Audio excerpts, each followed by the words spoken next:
हमार गुरु बच्चा ठाकुर जी लिटरेचर से भाषा से उत्प्रेरित करते रहला आ वो मैथिली के आगे हमरा सब हृदय में जड़ैत रहल। वही बल पर जे किछु हम सब मैथिली के सेवा कऽ सकलहुँ।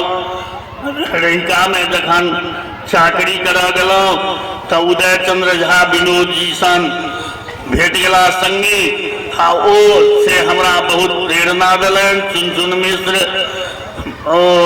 हरिश्चंद्र बाबू मैनेजर साहब, सीतानाथ बाबू आदि के संग हो बाबू साहबक प्रेरणा से, चौधरी जी प्रेरणा से हमरा लोग मैथिल समाज रहिका के स्थापना कऽ साहित्य के सृजन में मातृभाषा के माध्यम से पढ़ेबाक लेल विद्यालय में भूमिका आंदोलन केने चलहुँ।